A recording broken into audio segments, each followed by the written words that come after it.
What's going on, everybody? It's your boy J Main back checking in with the people, and today I do want to give my impressions, my thoughts, not necessarily a review on the PlayStation 4 Pro as a 1080p display owner. Now, the reason why I don't want to give it my review is because for the simple fact that I do only have a 1080p display, which means I have not experienced the 4K upscaling.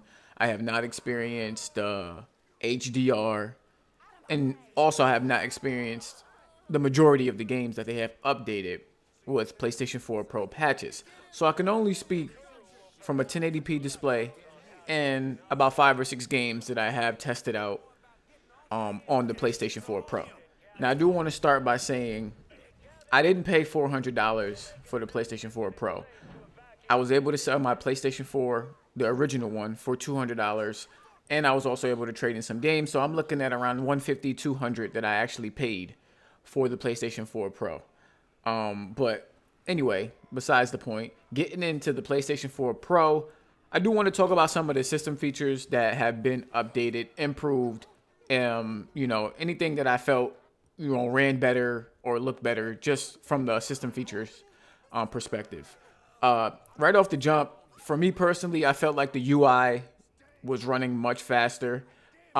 Everything, getting in and out of menus, going up and down the friends list, messages, even while in game, it just seemed to me that it was running much faster. Everything was more snappier. You didn't get that lag like you usually do on the OG PS4. And I do want to say that they did add that extra gig of, I think it was DDR3 RAM to, they specifically added that for what I'm talking about now, which getting in and out of the UI while in game and stuff like that. So I'm pretty sure that's probably why it's running faster, in addition to maybe some tweaks that they made within the system. So the UI runs faster, and they also improved the recording and streaming features of the Pro, of the PlayStation on the Pro, I should say. Recording, for instance, before it was only 720p. Now when you record videos, it's 1080p. Now, I know with the update 4.0, you can increase how long you want your video clips to be. So I believe originally it was 15 minutes, but now you can do 15, 30, and a full hour of video game recording. But it does tell you that the longer you record your clips, you are looking at potentially losing data because it can't handle all of that, which kind of doesn't make sense, because why would you add that feature if it's not tested and working properly? But anyway, yeah, you can record longer, and it's at 1080p.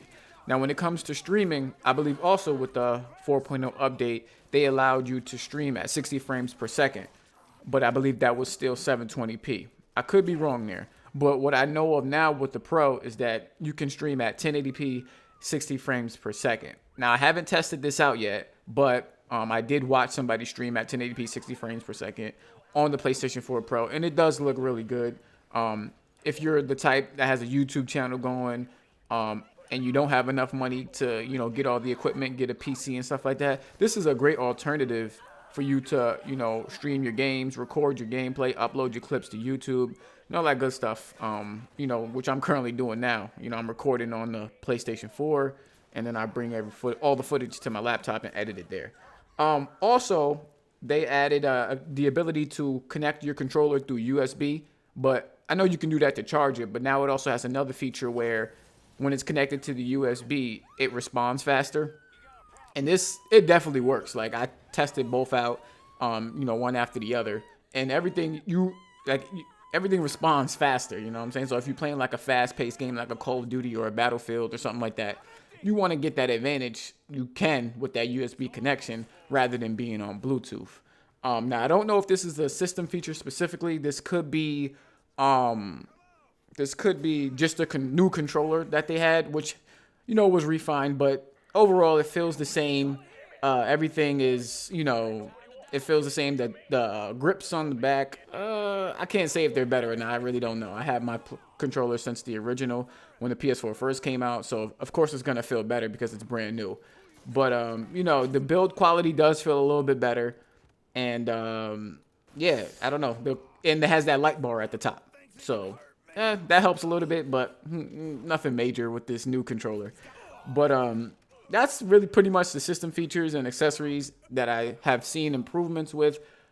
Now we're going to move on to the games. Now, like I said before, I haven't tested every game, but a few games that I did test, I just want to say that being a 1080p display owner, I have to give some credit to the super sampling technique that's going on when you're playing a game that's with the patch maybe at a higher resolution, maybe 1440p, 1800p, and it's downsampled or super sampled for the 1080p display.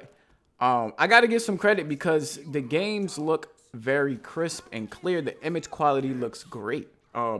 It's not 4K, but I don't know. I can't say if it's better or not, but like for instance, when playing Uncharted 4, I remember seeing like a screen door effect on, the character models. I feel like when I was playing and looking at it, that screen door effect was gone. Same with Mafia 3.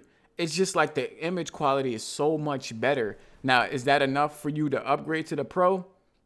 Probably not. You know what I'm saying? For just to get a little bit of boost in image quality, it's nice, but if you're going to be dropping $400, definitely not. Moving on to the performance. Now, of course, the patch helps with the performance.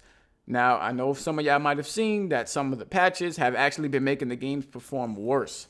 I haven't came across that, but I cannot sit here and deny that that's actually happening. The Last of Us was major player in this happening, and I did play The Last of Us for about half an hour to an hour. And like I said before, the image quality looks much better. The colors pop to me more, but I didn't experience any technical or performance issues. Actually, I'm lying. I did experience some issues when I was playing the game. I believe it was the 4K 30 frames per second mode. Some of the textures were actually missing in the game, and when you switch back to the 60 frames per second mode, they were there. So, it's not perfect, and some of these patches, some of these developers should be ashamed that the games are running at worse performances and even sometimes visuals. I did try out Uncharted 4. Again, image quality looked much better. Colors popped a little bit more, but that's pretty much all you got there. Call of Duty 4 Remastered, same case. Mafia 3, which isn't a pretty game to begin with. So to see the improvement in image quality did help a little bit, but overall the game is still pretty ugly. Just it's more clear now in the PS4 Pro. Infamous First Light really impressed me with the two modes that they have. They have the 4K upscale mode, which runs at the same performance, and then it has a high frame rate mode, which prioritizes performance and keeps the resolution the same. This impressed me because moving forward, I would like to see developers utilize the two mode aspect, or if not more. Give us the 4K mode or, upscale 4K mode with the same performance, or give us the high frame rate mode, because that is kind of what a lot of gamers have been, asking for, is for our games to run at higher frame rates than 30 frames per second or unlocked so that we can get better performance on that end, because sometimes 30 frames per second isn't, cutting it for some gamers. And myself personally, I would like to see that happen. I don't know if that's going to happen. Tomb Raider, I hear, does a great job with this. I watched the frame rate video, and it seems to hit close to 60 frames per second. I think it was hovering around 58 for most of the video. Like I said, Infamous First Light has it, and 60 frames per second on a game just makes it feel like a whole different game. So it'll make me replay a game if it's going from 30 frames to 60 frames per second. So I hope more developers get onto that. And I know Neo, which already has that mode, if you played the beta, where you can choose frame rate or you can choose resolution. So that's going to have it. And I hear about Final Fantasy 15 possibly having it, but I'm not 100% on that. So we'll have to wait and see till that game comes out. So, yeah, that two mode, aspect of it is where you're going to get the best performance and the best out of the PlayStation 4 Pro. I don't know how many developers are going to do it. I know Sony's kind of putting emphasis on 4K. 4K, they want to sell their displays. It's hard to sell a device if you're, pushing out the device on the aspect of better performance. Not many people are going to buy it. So, it's a tough space, but hopefully the developers are listening to the gamers and give us that two mode. So, I don't know. Overall, it's okay. It's not something that I feel like if you're going to spend $400 on, you need to buy now. If you don't have a PS4, of course, this is the best PS4 to get, so it's a no-brainer. If you do have a PS4 and you don't care too much about performance and visuals and you're fine with what you got, this is not something you need to run out and get. If you can get it for $150 to $200 after trading in your PS4, maybe some games you don't play, it's definitely worth it. If you're into YouTube and streaming, this is definitely something I think to get at that $150 to $200 price point after trading in your old PS4.